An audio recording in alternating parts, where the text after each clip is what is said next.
Hi, and welcome to NBAHangtime.com. I'm Luke Letty. I'm going to be your host today. We're going to catch you up on some NBA action. I know you've been kind of watching the March Madness and the Final Four and the Big Ten teams, but I'm going to catch you up on a couple things that's been going on in the NBA. Three things we're going to cover today are the Cavs and how they're hitting their stride towards the end of the season, starting to really click on all cylinders.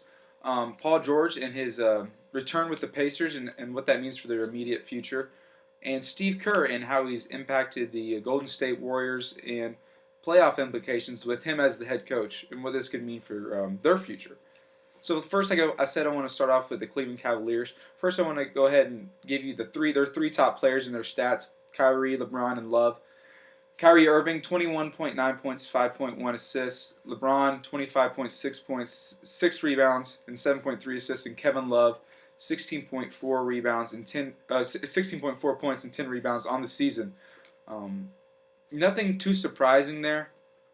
Kevin Love's numbers and offense obviously dipped a little bit.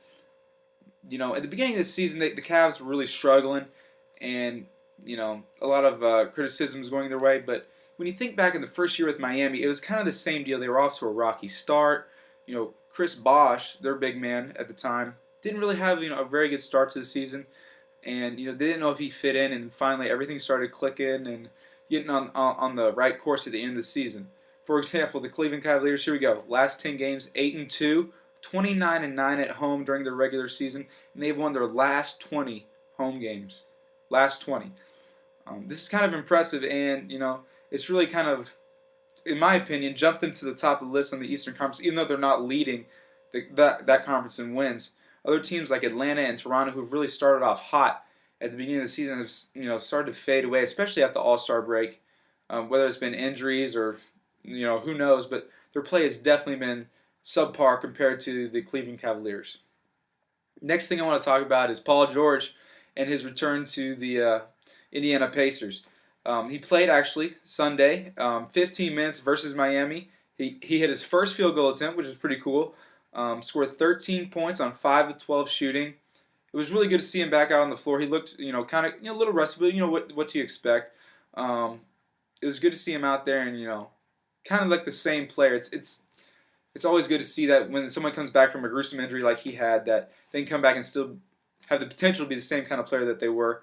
It was kind of neat. He actually changed his number after he got injured to 13, so he's PG 13 now. So I thought that was kind of cool, and he came back, and so the Pacers are actually one game back from the 8th spot in the Eastern Conference, and they have 5 games left in the regular season. So we'll see if he can maybe make an impact and give them the little playoff push to lead them into the playoffs. Last thing I want to talk about is Steve Kerr. Steve Kerr, the rookie head coach for the Golden State Warriors, 63 wins. That's an NBA record for a rookie head coach. This past Saturday, he got those wins, and the Golden State Warriors have had like a lot of recent regular season success, but they haven't really had a lot of playoff success, like a deep run to the conference finals or anything. And I just don't sense that like they are feared by the other teams in the conference. Like they can just take over a game. If they have an off shooting night, what are they gonna do? Can they get the ball inside and score that way still? That's yet to be seen. But I think with Steve Kerr at the helm, he's a 5-time NBA champion, 3 times with the Bulls, 2 times with the Spurs. Even though it was as a player, I still think he knows how to get the job done and push the right buttons to really get this team to click and fire on all cylinders at the right time. But that's all the time I have for you today.